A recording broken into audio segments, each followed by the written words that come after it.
ya haber empezado 12 prácticas, ¿no? Inclusive mi padre nos enseñaba como todo también las carreras y de la otro grupo, ¿ya? Vamos a hablar de lo que vendría a ser fracturas de ciclos superiores. Tomando en cuenta que, imagino que ustedes ya han pasado que es el concepto que es una fractura, que es una luxación, cómo se identifica la fractura, se ve en sus brazos, sus mecanismos, ahí no sé si lo va a avanzar, pero yo te digo solamente de este superior, ¿ya? Entonces, veamos ahí una radiografía AP de hombro izquierdo, en la cual vamos a ver solución de continuidad a nivel del tercio medio del vehículo. Si ustedes se acuerdan de la anatomía, decíamos que la clavícula tiene dos extremos, un extremo lateral, un extremo medial, una cara superior, una cara inferior, ¿ya? Y cada una de estas caras tiene inserciones musculares características para cada una de ellas. En los extremos tenemos músculos que se van a insertar en los extremos medial y lateral. Y dependiendo de eso, vamos a ver el desplazamiento de la fractura. Todo tipo de fractura siempre va a tener su desplazamiento. ¿Por qué? Por el mismo hecho de que tiene inserciones musculares. Esas inserciones ustedes ya las han visto en la comida. ¿Ya? Entonces vamos a comenzar con lo que venía a ser la generalidad de la fractura de clavícula. Es por eso que cuando hablamos de la fractura de clavícula vamos a decir que este hueso va a formar parte y va a unir lo que va a decir el tronco con lo que venía a ser el miembro superior. Está entre el 2 al 10% de todas las fracturas que vamos a tener en el cuerpo humano, y la característica es que el mecanismo puede ser un mecanismo directo o un mecanismo indirecto, en los cuales puede ser por caída sobre la mano extendida, puede ser directamente en algunos, el 85% puede ser por trauma directo, que va a ser el golpe directamente a nivel del hombro en la zona subclavicular. ¿Ya? Entonces, por eso es que nosotros decimos, por eso es que me decía anteriormente que a la familia la pasamos en el primer año, pero nos debemos acordar que cada una de estos fragmentos o cada una de estas partes del hueso tiene inserciones musculares e inserciones también de los ligamentos. Es por eso que cuando nosotros podemos clasificarla, vamos a clasificar de la siguiente manera. Para las fracturas de clavícula tenemos la clasificación de Hartmann, en la cual nos la va a clasificar en 1, 2 y 3. 1 que va a ser el tercio medio, el número 2 que va a ser el tercio medial, el número 3 que va a ser el tercio lateral. Entonces, y el porcentaje de esta fractura tenemos que el tercio medio está entre el 50 y 82%, el tercio interno está entre el 20 al 2% y el tercio externo tenemos entre el 10 al 18% de todas las fracturas. Eso no quiere decir que el tercio medio es el que tiene más características de fracturas. ¿Ya?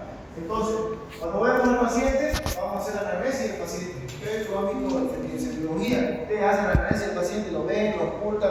En este caso, nosotros no ocultamos, solamente miramos y exploramos. ¿Ya? Entonces, vamos a explorar que el paciente va a venir siempre al examen clínico con dolor, aumento de volumen, deformidad e impotencia del miembro. ¿Ya? ¿Cuál es el objetivo que vamos a solicitar siempre? Nosotros, en trauma de hombro, siempre pedimos una radiografía de hombro al trauma anterior. Entonces vamos a ver esta clase de radiografías de esa forma en el caso que tengamos un trauma. Ahora, el tratamiento podemos ser desde un tratamiento conservador hasta un tratamiento quirúrgico. Cuando hablamos de tratamiento conservador, mayormente utilizamos en niños, mayormente en niños y en adultos, lo que vendría a ser el vendaje de Velcro o vendaje en 8, que lo puede tener entre 4 a 6 semanas, ¿da? Dependiendo del desplazamiento que tenga la fractura. Porque si tenemos también criterios en los cuales nos dicen cuando son criterios absolutos o son criterios relativos para hacer un tratamiento conservador o para hacer un tratamiento quirúrgico. ¿Ya? Entonces,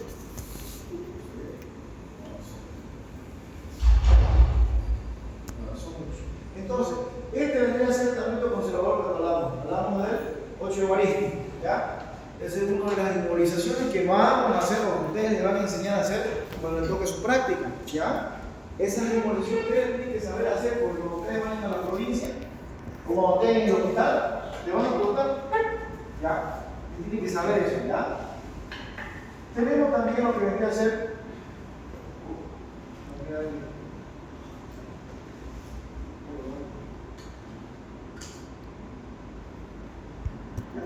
tenemos también lo que vendría a ser el tratamiento quirúrgico. El tratamiento quirúrgico lo vamos a ver netamente se nos ve con una reducción primaria en la cual vamos a colocar placas y tornillos, dependiendo del caso de fractura. Es por eso que decíamos que teníamos criterios relativos y teníamos criterios absolutos de una cirugía. Cuando decimos que vamos a hacer una cirugía en la clavícula, cuando es una fractura expuesta, cuando es una fractura multifragmentaria o segmentaria, cuando vendría a ser una fractura bilateral, ambas clavículas, cuando tenemos un peligro de exposición del fragmento, eso quiere decir que cuando tiene mucho desplazamiento el trazo de fractura y tiene peligro de exponerse, cuando tengamos una fractura con lesión neurovascular o con un fallo de tratamiento conservador, quiere decir que nosotros tratamos al paciente que sea conservadoramente, pero no nos sirvió, se desplazó mal o el paciente no aguantó mucho dolor. ¿Ya? Entonces ahí tenemos imágenes de fracturas de clavícula, en las cuales en este caso hemos realizado el tratamiento quirúrgico con una placa. Se hace un abordaje en la parte anterior subclavicular y se le colocan las placas de biosíntesis que vemos se puede caer. Tenemos obviamente, todas las cirugías tienen complicaciones, en este caso, mayormente las clavículas tienen complicaciones, en este caso, muy raras. No son muy comunes, pero son raras. Tenemos retardo de consolidación. El retardo de consolidación es una de las patologías en la cual el traumatólogo le tiene mucho miedo, porque o se va a retardar en la consolidación o no va a pegar el hueso, ¿ya? O se va a infectar. Por eso nosotros tenemos que tomar en cuenta eso. Otra de las complicaciones vendría a ser la cerocrosis, la lesión neurovascular. ¿Ya? Esas son las complicaciones que hablamos cuando realizamos tratamientos quirúrgicos y en algunos casos tratamientos conservadores en las fracturas de clavícula. Ahora tenemos la fractura de la escápula, como ven en esta imagen. Importante recalcar que tendrían que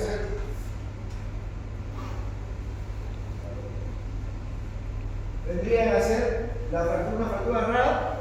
Tiene una incidencia más o menos entre el 1% en cada una de las fracturas, mayormente se va a dar por trauma de alta energía y se da la fractura de la clavícula, pero de la escápula se la da cuando uno hace la anamnesis a otra fractura. ¿Ya? No viene el paciente porque le duele la clavícula, viene porque le duele el otro miembro y uno le encuentra esa fractura. ¿Ya? Entonces, utilizamos siempre esto, lo que vendría a ser, como decía primeramente, se trata primeramente de la fractura más importante, en este caso no vendría a ser esta. La autorización de la clasificación A o es para que nosotros podamos clasificar y podamos definir un tratamiento en todas las fracturas de la clasificación A o. Y también es importante tener un característico. El dolor y impotencia funcional no es tan debilitante como el otro, como en la clavícula. Aunque tenemos fractura de clavícula es debilitante. ¿Ya? Tenemos la clasificación ahora, la cual nos dice, como dije anteriormente, cómo podemos tratarla y más o menos nos va encaminando a un tratamiento quirúrgico o conservador. Tomamos en cuenta que en los tratamientos, como en la clavícula, tenemos conservador o quirúrgico. Mayormente las fracturas de escápula son conservadoras, tomando en cuenta que podemos realizar un drenaje de Belfort de 4 a 6 semanas. Un poco molestoso, mayormente no trato solamente con el nebulizador, con cabestrillo, pero otras personas también se pueden tratar con drenaje mucho. Los tratamientos quirúrgicos netamente se van a ver cuando son trazos intraarticulares. ¿Con quién se articula la escápula? ¿Se acuerdan alguien? La escápula tiene una superficie articular con el húmero. ¿Se acuerdan de la glenoide? ¿Se acuerdan? ¿Saben qué es la glenoide? ¿Alguna vez la vieron en anatomía? ¿Alguna vez un Carlito le prestó un hueso? Ya. Entonces, como les decía anteriormente, solamente en fracturas de escápula solamente van a ser intraarticulares cuando esté comprometida la glenoide. Y también cuando tengamos fracturas después importantísimo. ¿Ya? Ahí tenemos otra síntesis de escápula. Es un poquito más complicado por el tema de que tenemos inserciones musculares ahí. En este caso, ¿qué músculos se insertan en la escápula? Cara anterior, cara posterior, sabemos que tiene un borde superior, un borde inferior, un ángulo lateral, medial. ¿Se acuerdan? ¿Se acuerdan los ángulos? ¿Se acuerdan quién inserta ahí? A la próxima se sonrisa para todos el verde. Ya. Entonces, aquí están la autosíntesis con placas y tornillos. ¿Ya? Esto vendría a ser los procedimientos quirúrgicos que realizamos cuando tenemos fracturas de escápula. Continuamos con lo que vendría a ser las fracturas del húmero, hueso largo. El primer hueso largo lo que tenemos a nivel del miembro superior se caracteriza, ¿por qué? Porque tiene una extremidad superior, una extremidad inferior, un cuerpo diáfisis, y en su extremidad superior tenemos una característica importante que vendría a ser la cabeza del húmero. ¿ya? Por debajo, el troquín, la correa bicipital, ¿ya? Por debajo tenemos lo que es la crónea, el cóndilo y la cavidad, la parte de la que venga el que se quede ahí. Importante, siempre tomar en cuenta en las trazos, en las fracturas, en las fracturas diaficiarias, el territorio de esta arteria. ¿Qué se llama esa arteria? ¿Ah? ¿Qué se llama? Arteria braquial humeral, ¿eh? Entonces, cuando tenemos fractura, aquí o aquí abajo, podemos tener el peligro de que se comprometa, ¿ya? Igual que cuando tenemos la fractura y tiene mucho desplazamiento hacia posterior, también tenemos el canal de torsión. ¿Qué pasa con el canal de torsión? Hay un nervio radial, ¿ya? Entonces tenemos una característica, por ejemplo, ahí. Si tenemos mucho desplazamiento y esta fractura nos está complicando el nervio radial, hay una lesión en la cual lo puede comprimir el nervio radial y lo puede provocar la neuroplasia, ¿ya? Característicos, por ejemplo, aquí. Las excepciones, ¿por dónde van a pasar los nervios? El axilar, el radial y por debajo el cubital. Cada una de estas podemos tomar en cuenta para cuando tengamos un trazo de fractura en todo el hueso del húmero. Tenemos una angulación de la cabeza hasta la diáfisis, el número característico que tiene 35 grados. Y la fractura del húmero proximal, vamos a poner la parte de arriba y de ahí hacia abajo. La fractura del húmero proximal es del 4 al 5% de todas las fracturas que tenemos, ¿ya? Más de 3 a 4 veces más frecuente en las mujeres que en los hombres, y constituye la tercera fractura más común en pacientes de la tercera edad, ¿ya?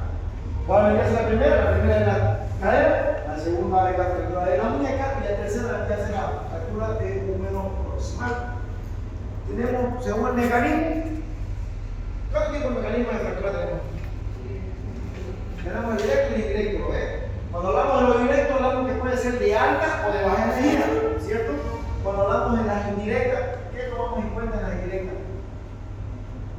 Es la fuerza que puede provocarse en uno de los extremos de los huesos, que provoca una fractura, no a nivel directo, pero indirectamente hacia arriba puede provocarse, ¿no? Eso vendría a ser el concepto de mecanismo directo e indirecto.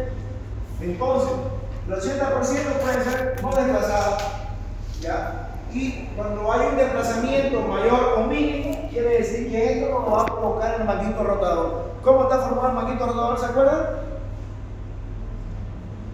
Otro que nos puede provocar, otro desplazamiento, va a ser la cápsula articular, que esté intacta, que no se haya roto, ¿ya? Y el periodo intacto. Eso nos ayuda a que no se desplace, ¿ya?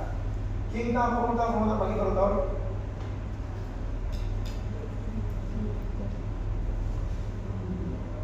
¿Quién va a hacer la anatomía? ¿O quién quiso hacer la anatomía? Ya estaban en la pandemia, ¿no? Entonces, el diagnóstico, para que nosotros podamos tomar en cuenta una fractura o un trauma a nivel de los miembros, siempre antecedentes del trauma, vamos a hablar siempre de la clínica y de los estudios que vamos a solicitar. La radiografía siempre, en todo trauma, en todo, lo primero es la radiografía. ¿Ya? Las tomografías las vamos a solicitar si tuviéramos un trazo intraarticular. Entonces, ¿cuándo pedimos la tomografía en una fractura? Cuando es un trazo intraarticular. Es la única forma. Si no, no pedimos. ¿Listo? Entonces, el paciente va a venir con lo que vendría a ser dolor en la movilización, pasiva, activa a nivel del hombro, va a haber un movimiento o una posición antiálica, el paciente va a buscar una posición donde menos le duela y usted le quiere morir, va a decir el paciente, porque él ya pilló una posición en la cual ya no le comienza a doler mucho. Aumento de volumen, equimosis a nivel del dorso y a nivel del miembro superior, a nivel del brazo, y la deformidad marcada en caso de que tengamos mucho desplazamiento del trazo de fractura. La equimosis a nivel del brazo se llama equimosis del signo de Henry, que es característico. Ustedes cuando vean a un paciente así, que tiene una equimosis a nivel del brazo y a nivel del dorso, más que seguro que tiene una fractura del número proximal. Característico, ¿ya? Siempre pasa, ¿ya? Entonces, ¿cuáles son los estudios que vamos a solicitar? Entonces, la radiografía, superior y lateral. ¿Ya? También podemos utilizar las correcciones axilares, no mucho a nivel de la fractura de húmero proximal, porque la parte presionada es la parte proximal, entonces no vamos a poder hacer esta flexión. Pero es importante también es la radiografía axilar del verpod, la cual podemos verlo de arriba hacia abajo al húmero. ¿Ya? Entonces, medíamos la tomografía porque teníamos trazos intraarticulares. Entonces, esto es intraarticular, ¿cierto? ¿Lo ven? Estamos a probar el torquín, y a nivel del cuello quirúrgico. Todas esas proyecciones son fracturas intraarticulares. Y comenzamos con las clasificaciones en 1896. La primera clasificación de la fractura de húmero proximal era la de Costa, en la cual nos clasificaba primero el cuello anatómico, las regiones iniciales, el cuello quirúrgico.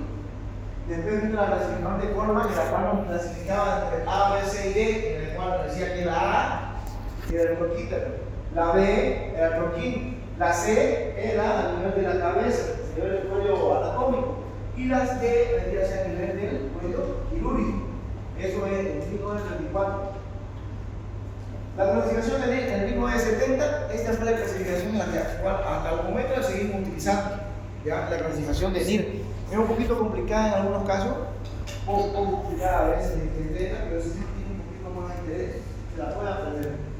Característico siempre, para que sea una NIR, tiene que tener una duración mayor a 45 grados y tiene que haber un desplazamiento mayor a 1 centímetro o 10 milímetros. ¿Ya? Para que digamos que es una NIR, 1 o 2 o 3 o 4, para que sea, tiene que haber angulación y tiene que haber desplazamiento. ¿Ya?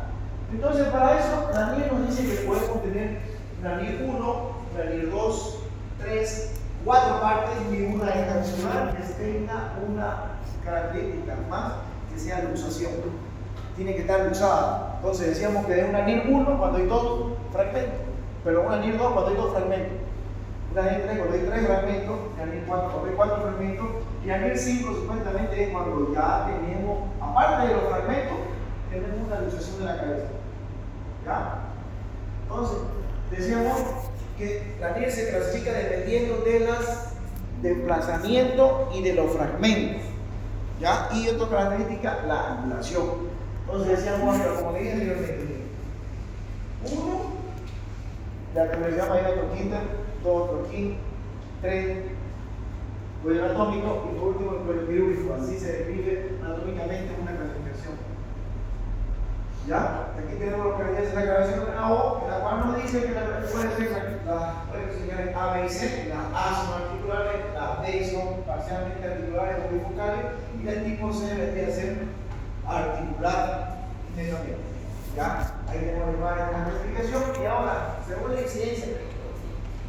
incidencia de la fractura del número proximal, decimos que la NIR 1 nos lleva el 80%, la NIR 2 el 10%, la NIR 3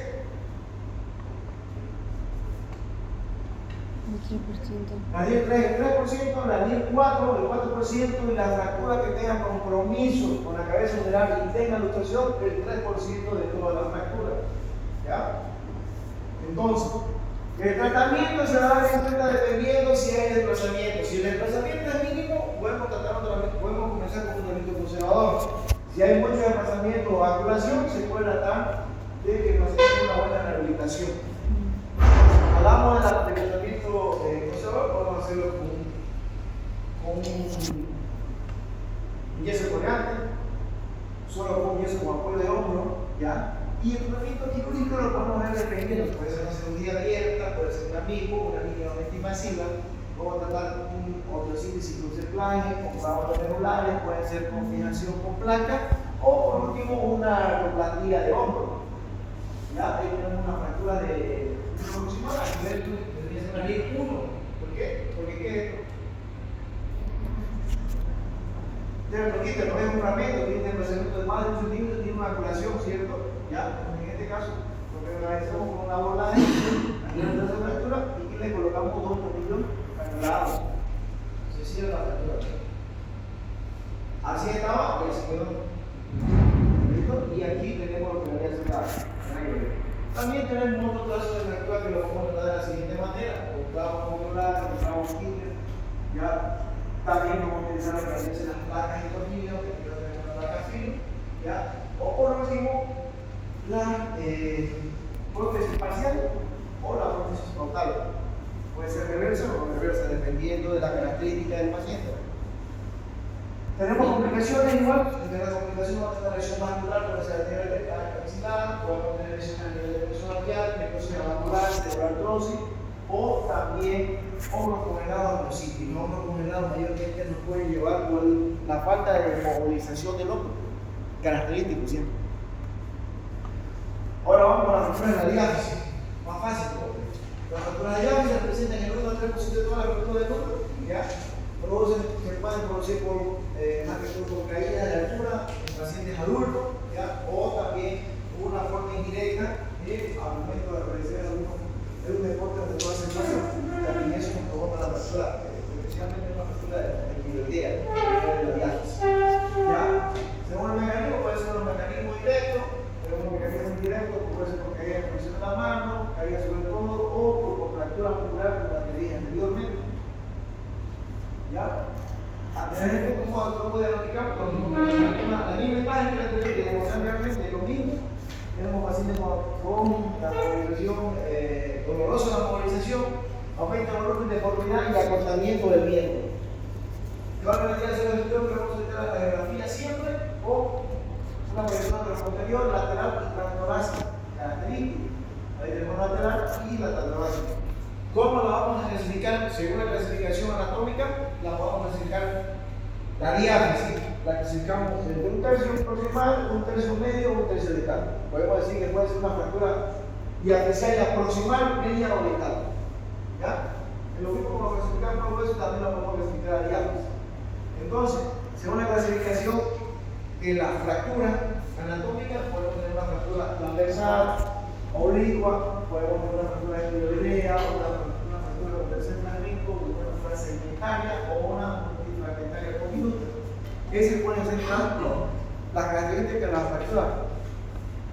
En la clasificación a otro nos dice también que la podemos clasificar A, B, C y D, y nos lo va a clasificar dependiendo de la complejidad que tenga. De la A, que debería ser la fractura simple, la B, que debería ser la fractura con tercer fragmento, y la C, que debería ser netamente la fractura que tenga más complejo, o sea, que tenga más confusión o que sea una fractura compleja con su segmentaria o multifragmentaria. Como vemos en la imagen, tenemos una fractura simple, oblicua, si hay una fractura con tercer fragmento, ahí tenemos una fractura estallada. ¿Ya? Multifragmentaria. Los tratamientos van desde el tratamiento conservador, que pueden ser con férulas de cubo confitero, pueden ser con órtesis funcionales o yesos colgantes. Ya, como vemos ahí tenemos la inmovilización en pinza de azúcar o confitero. Tenemos las órtesis también que se las pueden utilizar. Y en el tratamiento quirúrgico vamos desde la autosíntesis con placas, con clavos rectangulares, autosíntesis con clavos TET, también a nivel de los niños. Y por último los fijadores de pelo, que siempre son útiles cuando tenemos fracturas expuestas. Aquí tenemos autosíntesis con clavos, con placas y tornillos, con clavos rectangulares, con clavos TET y fijadores de pelo. Esos también son tratamientos quirúrgicos que podemos realizar en fracturas de especialidad de húmero. Entonces, cuando hablamos de tratamiento ortopédico decimos que puede ser una fractura guiada y dependiendo de esto podemos ver si la angulación en una proyección anteroposterior es menor a 20 grados, podemos decir que puede ser un tratamiento conservador. Si la angulación en una proyección lateral es menor a 30 grados, también lo podemos dejar conservador, pero si está arriba de esto, es tratamiento quirúrgico. ¿Ya? Características importantes, indicaciones quirúrgicas absolutas. Quiere decir que sí o sí se tiene que operar. ¿Ya? Fracturas abiertas, lesiones vasculares, parálisis de nervio radial, fracaso de tratamiento ortopédico, fracturas patológicas o lesiones a nivel del plexo braquial. Y fracturas relativas, cuando el paciente es politraumatizado, la fractura bilateral, cuando el paciente es obeso, no podemos tener un tratamiento conservador ahí porque como es muy gordito, entonces al momento de apoyar el brazo se desplaza más el fragmento. ¿Ya? tenemos fracturas segmentarias, dependiendo, y en caso de que tengamos que utilizar muleta, también tenemos que hacer el tratamiento. Las complicaciones siempre tomando en cuenta a nivel del nervio radial, la lesión de los virus, ¿ya? En la cual el fragmento, los dos fragmentos van a pelicar al nervio radial y va a provocar la neuroplasia. También tenemos lesiones de vaso, lesiones de la rama del nervio braquial. Y por último, el síndrome compartimental, que es característico. ¿Ya va a ser un síndrome compartimental? Avanzado. ¿Ya? Entonces, entre las complicaciones también tenemos lo que vendría a ser el retraso de consolidación, la consolidación viciosa, el retraso de fractura, la cefaloprosis y la lesión nerviosa cardíaca, la neuroplasia, sonomesis o neurognesis. Eso quiere decir los tipos de lesiones que pueden tener el nervio, que puede ser una simple lesión que puede durar hasta 6 meses hasta una lesión la más complicada que puede dar el nervio muerto, ya que todavía es la sonomesis. Vamos a colocar las fracturas de humo. ¿Hasta ahí alguna pregunta? Se considera la fractura del útero de cráneo, casi todas ya están en el epicentro, ya en el cuadrado de Miller, en la cual nos puede decir que casi todas son fracturas quirúrgicas. No se puede tratar conservadoramente porque tenemos una articulación que se mueve. Y todas las articulaciones que tenemos en el cuerpo de los miembros son articulaciones para moverlas. Entonces, si usted no las mueve, no sirve de nada con eso. ¿Ya? Entonces tenemos las fracturas, cuando yo digo son corresponde al 2% de todas las fracturas. Tiene una distribución que debe ser igual entre 12 a 19 años u otro hasta los 80 años que tenga su característica. Harto registro con las fracturas de útero vital que lamentablemente no llegan a tener una buena recuperación, ya por el tema por el tiempo de inmovilización más que todo que tiene. ¿Ya? Como un tratamiento fallido puede provocar, por ahí, dolor, la rigidez, la misma deformidad y el alto de movimiento funcional no tiene que estar entre 30 grados a 130 grados de flexión y extensión para que sea un codo funcional, para que sea un codo que funcione. ¿Ya? Que los factores que van a influir, la edad avanzada, la ortopedia o osteoporosis del paciente, el retardo de consolidación y más que todo el fallo por la rigidez que le vamos enfocando al caso de fractura, al colocar el implante y vamos a provocar una rigidez al paciente. Puede ser que la cirugía no sea una belleza, que lo arreglemos con la cabeza del hueso, pero si no le damos movilización por ejemplo al paciente, va a quedar como el todo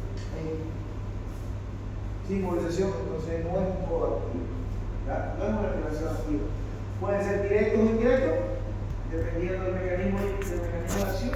Y la clínica, el paciente viene con dolor intenso, moderado severo, completo, deformidad marcada, cortamiento del miembro, y tomar en cuenta siempre la característica. Cuando el paciente esté o el codo esté en flexión, pero con inflexión, vamos a colocar la línea del maligno, en la cual vamos a tocar el epicóndilo y la metrópoli. Si llegamos a tocar un codo así, llegamos a tocar todo eso, estamos bien. No hay problema. Si agarramos el codo en flexión, vamos a darnos cuenta que tenemos que tocar que algo en el lo mismo que decíamos anteriormente, el epicóndilo y la metrópoli, pero aquí ya tocamos la punta del olecraco. ¿Ya? Característico para los males, si tenemos fractura, no van a ver esto, ya bien limpio. Si tenemos luxación, también lo va a ver. ¿Ya? Entonces, característico. Si ya tenemos la radiografía, por lo menos vamos a ver aquí. ¿Ya? Entonces tenemos la radiografía, siempre tomamos la radiografía apilateral. En este caso sí tenemos que tomar la radiografía porque es un caso intraarticular, ¿cierto? Lo ve aquí, una fractura horrible. Tenemos la clasificación de Huntington en la cual nos va a definir la diferencia si es una fractura baja o una fractura en dedo, una fractura en pie, una fractura en H o una fractura en la rodilla o piriana. Como son estas imágenes, como lo hemos visto aquí, tenemos la clasificación AO, también que nos dice que puede ser la tipo A, articular, la tipo B parcialmente articulares y la tipo C compleja, desde muy articulares hasta extraarticulares. Tratamiento conservador. Cuando vendría a hacer fracturas extraarticulares y no tenga desplazamiento, podemos tratar de hacerlas conservadoras. Pero si el tratamiento, si la fractura es una fractura intraarticular, que compromete la articulación del todo, netamente tratamiento quirúrgico.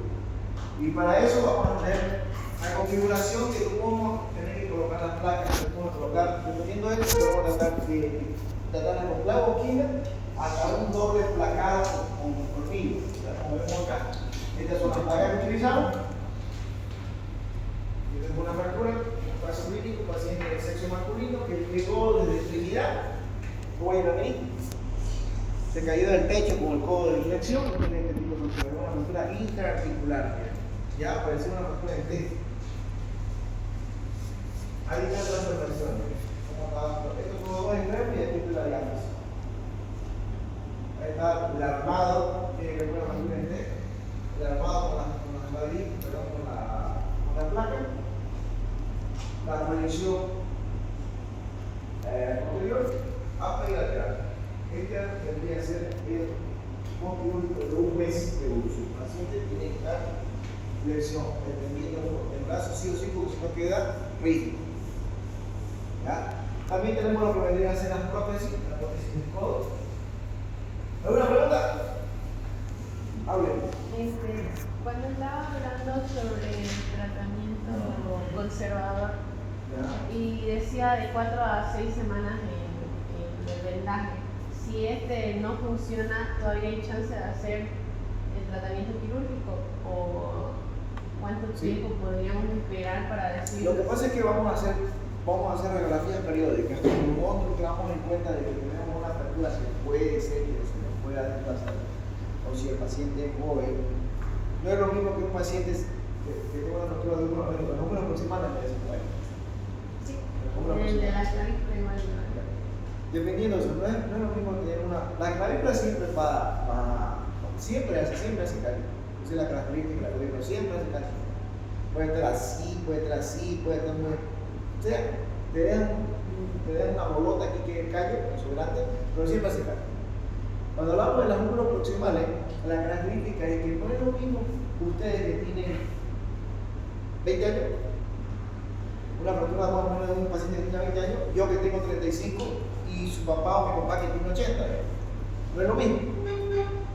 Nosotros vamos a buscar que dependiendo de la edad y dependiendo del desplazamiento y dependiendo del paciente, hay que tomar en cuenta si vamos a hacer un tratamiento quirúrgico o un tratamiento conservador.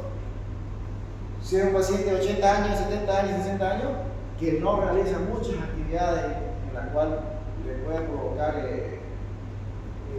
dificultades en su actividad laboral, lo dejamos así. O sea, un paciente de 70, 60 años, que con su vida nomás ahí, sea desplazado o no. Pero un paciente joven como ustedes y como yo, sí o sí tenemos que operarlo. No hay mucho que esperar para hacer un tratamiento ortopédico, a no ser que no tengan las condiciones. ¿Ya? Entonces a esos pacientes se les pide radiografía. ¿Saben la radiografía del 2? ¿De la radiografía? ¿No? ¿Esa regla la saben? ¿No saben? 2. ¿Saben cómo es? En práctica me enseñaron, pero... ¿Cómo le enseñó el doctor Cuellar? Ay, Nos dice que tenemos que tener 2 proyecciones, nos dice que podemos hacer radiografía en 2 tiempos, nos dice que tenemos que hacer radiografía bilaterales durante los 2 miembros. Cuando hacemos 2 tiempos, quiere decir que podemos hacer una radiografía hoy y podemos hacer una radiografía ya 3 días. Pero a ver, y algunas veces los casos de radiografía cambian porque se han desplazado. Así cuando hablamos de la regla del 2. ¿Ya? ¿Otra pregunta? ¿Qué tan rápido? ¿Oye? Fue muy rápido.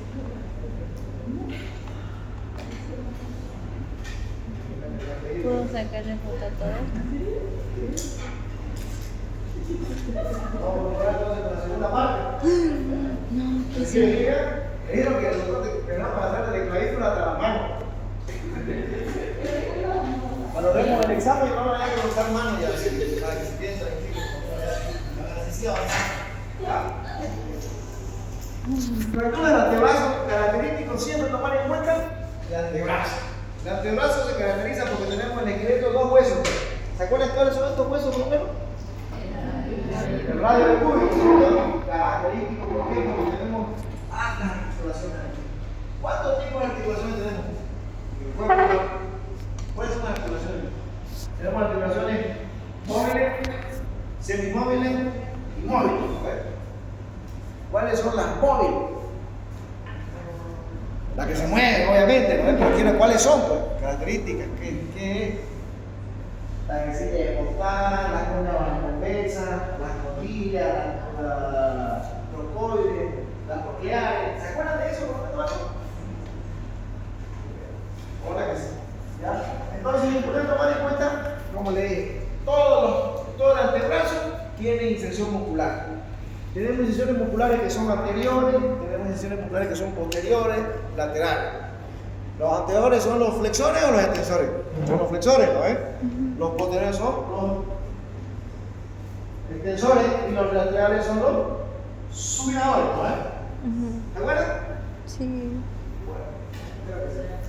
Entonces, tomando en cuenta todo eso que le he dicho, las inserciones musculares, tenemos planos profundos, superficiales, no sé si ustedes se han acordado cuando hicieron la práctica de anatomía, les decía cuáles son. Tenemos del pronador redondo al pronador cuadrado, tenemos pronador mayor, pronador menor, tenemos un pronador largo, primer, segundo, mediano. ¿Se acuerdan de eso? ¿Sí, no? Bueno, entonces, esto es característico y es importante que ustedes se acuerden. Tenemos tipos de articulaciones. Si desde arriba hacia abajo tenemos una articulación húmero-cubital, radio-cubital, tenemos una articulación radio-cubital proximal, una radio-cubital distal y tenemos la radiocarpiana. En todo esto, el antebrazo, todas esas articulaciones hay. ¿Ya? Entonces, el día del 90% van a ser de todas las fracturas se van a encontrar a nivel del antebrazo. El 62% de todo el extremidad superior vendría a estar en el antebrazo. Y más frecuente vendría a ser en los niños que en los adultos. ¿Ya?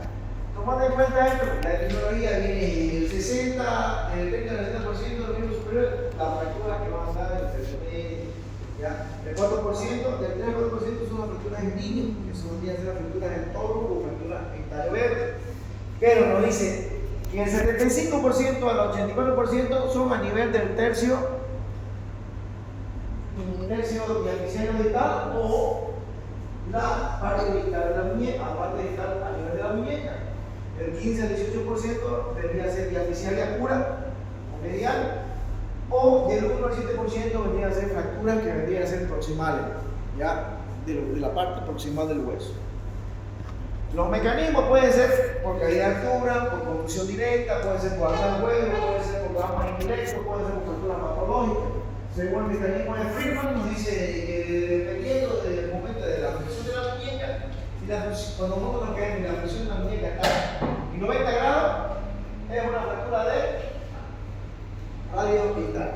Si la fractura arriba de los 90 grados, 100, 110, 115, puede ser fractura a nivel de los huesos del carpo.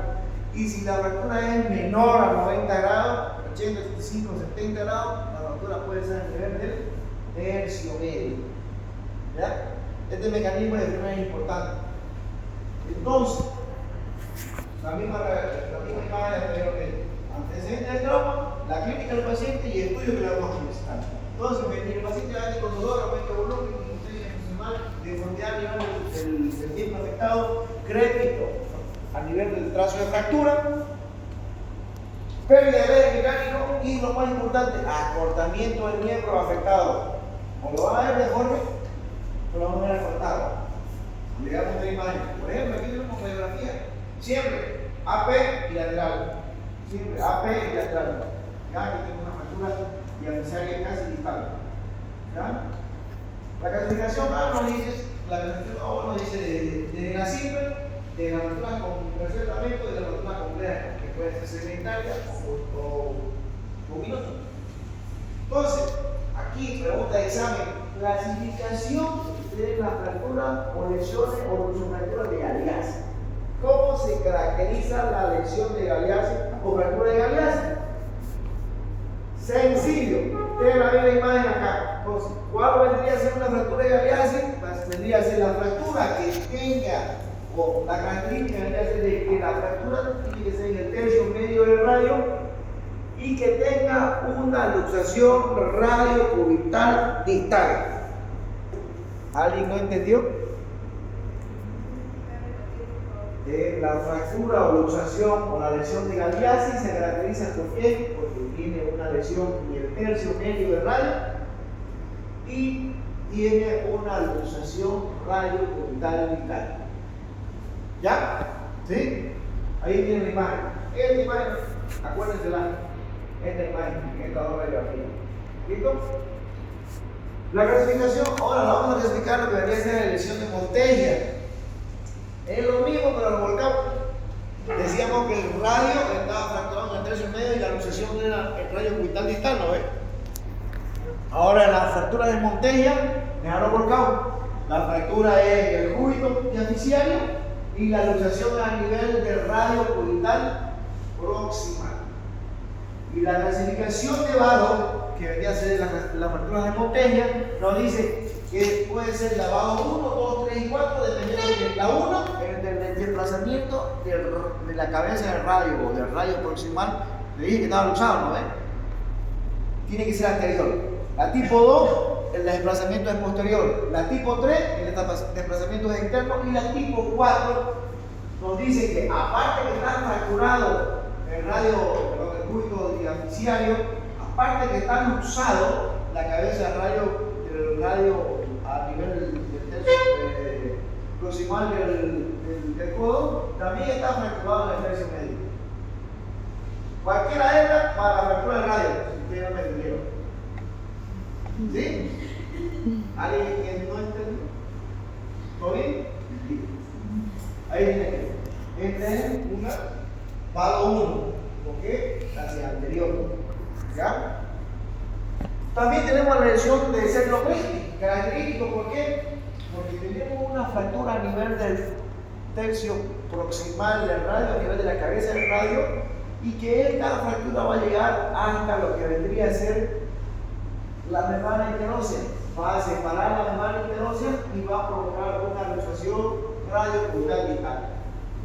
Entonces, el seno-brente se caracteriza por tener una fractura en la cabeza del radio, una lesión en la membrana interósea que nos provoca una luxación radio-cubital vital. ¿Vieron? Yes. Entonces, la clasificación de Vaso es la clasificación en la cual vamos a hablar de las fracturas de la cabeza del radio, que nos puede ser desde tipo 1, 2, 3 y 4, en la cual nos dice que la tipo 1 puede ser una fractura del fragmento conservador, está en el perímetro, la tipo 2 a nivel del cuello, la tipo 3 es una multifragmentada y tipo 4 vendría a ser la fractura combinada con una luxación del codo. ¿Ya? Es de la clasificación de Mason de la fractura de radio proximal. Tenemos una clasificación del cuerpo en la cual nos la va a clasificar las fracturas de, ¿qué se llama esto? Neuleca. Nos la clasifica dependiendo si son fracturas desplazadas o fracturas no desplazadas. Entre las fracturas desplazadas pueden ser por avulsión, pueden ser unas fracturas que sean oblicuas o transversas, o pueden ser fracturas con minutos como vemos en la imagen. No desplazada, que puede ser minuta, puede ser de OIT u fracturas transversas. O por último, fracturas que vengan con combinación con una luxación de codo. ¿Ya? Tenemos la fractura de Regan-Morrow, en la cual nos habla de la fractura de, ¿qué se llama esto?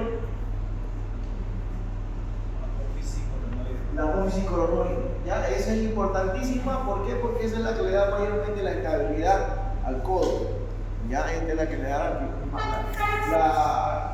la estabilidad completa al codo. Y la va a clasificar dependiendo, número 1, 2, 3, dependiendo del trazo de fractura que venga y de todo el espesor de la apófisis coronoide. Los tratamientos pueden ser desde con clavos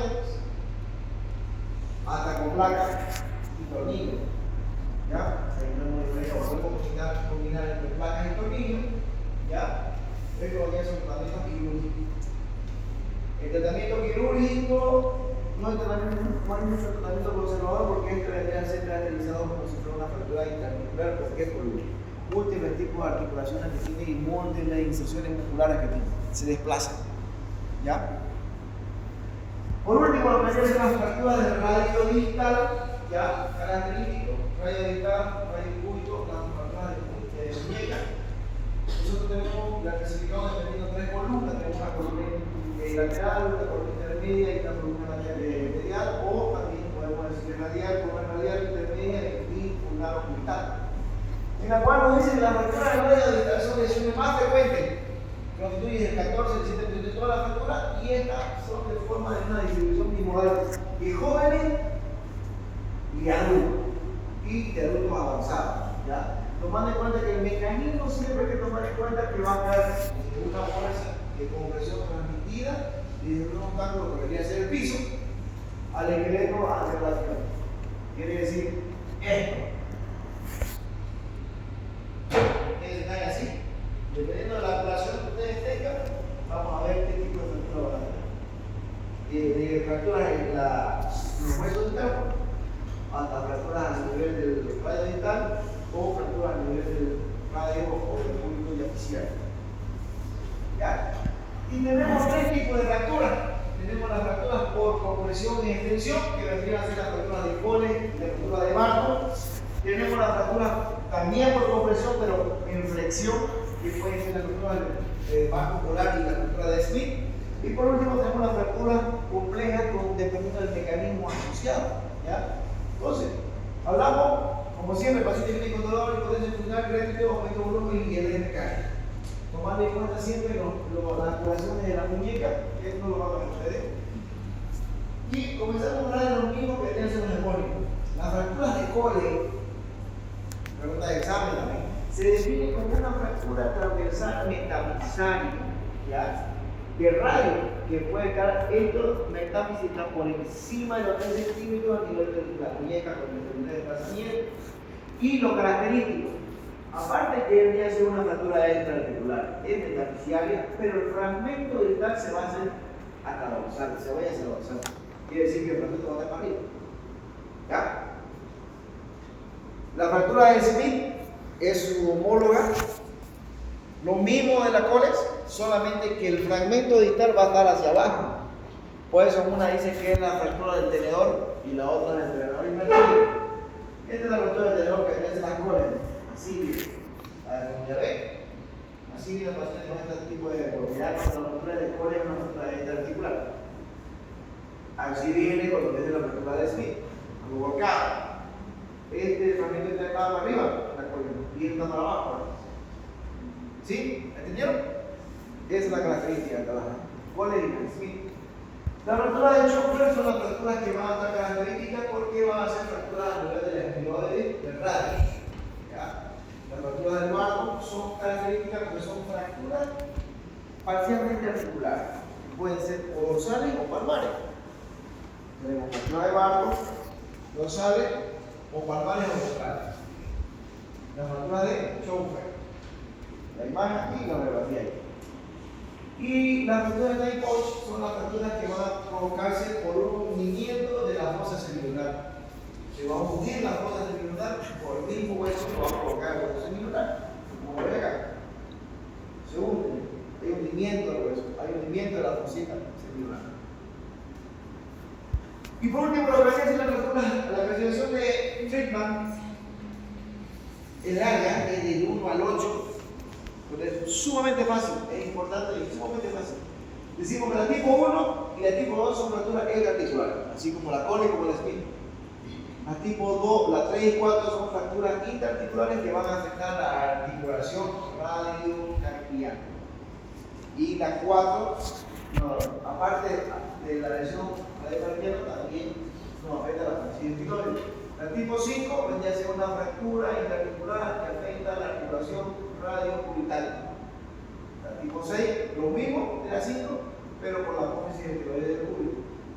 Por último, la tipo 7 es una fractura interarticular que va a afectar la articulación radiocubital y radiocardiaca. ¿Y para qué hacer una Friedman 8? Todo lo mismo de la 7 con apófisis del tiroides. ¿Me entendieron? No creo. Ahora mi hermano se va a dar.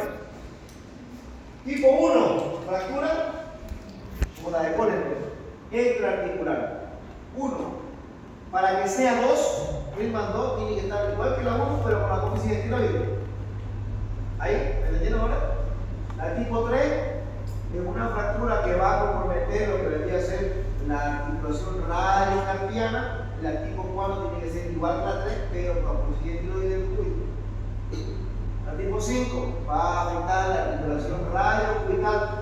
Para que sea 6, tiene que ser igual que la 5, pero con apófisis epicloide. La 7 va a comprometer la articulación radiocubital y la radiocubital y la radiocarpiana. Y para que sea 8, tiene que tener tensión a nivel de la apófisis epicloide. Ahora sí me entendieron. 10. Entre la profesión de menor, ya no voy a entender nada si me voy a pasar directo. Porque si no me entendieron, bueno, no voy a tener otra idea. Tenemos criterios importantes para la evaluación radiográfica. Nosotros usamos la radiografía a la muñeca, a la fractura de muñeca, pero tenemos criterios en los cuales decimos es quirúrgico, conservador. Realizamos reducciones o no realizamos reducciones. ¿Ya? Entonces, para que veamos si es no quirúrgica, tenemos que tener una combinación dorsal menor o mayor al 50%. Tenemos que tener una angulación dorsal menor a 20 grados y un acortamiento regularizado mayor a 10. Y menor que hace un centímetro. Tenemos la otra restricción, los otros criterios que son más largos, que no es lo mismo que el anterior, pero con lesiones asociadas, como ser impactación articular, escalón interarticular mayor a 2 centímetros, mayor desplazamiento, una mayor osteoporosis, fracturas articulares asociadas, compromiso interarticular, son muchas cosas más. ¿Ya? Entonces, cuando hablamos de tratamiento quirúrgico, tenemos que realizar las reducciones. Aquí tenemos una fractura, realizamos la tracción, deformamos la fractura y colocamos en su lugar. Es un poquito fuerte para el que nunca lo ha visto, pero se va a acostumbrar con el internado. ¿Ya? Colocado de la maniobra, colocado de yeso, tenemos diferentes tipos de reducciones. Podemos hacer reducciones con 2 personas, con reducción, estabilización de la fractura, o también podemos utilizar estos equipos que son los kilotractores que van traccionando los pacientes. Lo van traccionando ya poquito, se lo van traccionando. Evita que uno haga fuerza. ¿Ya? Y así reaccionamos con potencia. No todo el mundo lo hace. También tenemos las trampas chinas que van reaccionando al paciente así. ¿Vale? Si la fractura está impactada, esto lo va a desimpactar y lo va a colocar en su cuerpo. Pero tarda 6 horas. Y cuando hablamos de los tratamientos quirúrgicos, estamos hablando del colocado de la viga, quimio, como vemos acá, es una reducción, como identificación con cadena quimio. También podemos utilizar las placas y tornillos, podemos en este caso una placa, las más sencillas, las más modernas, que debería ser de ángulo variable. También tenemos equipos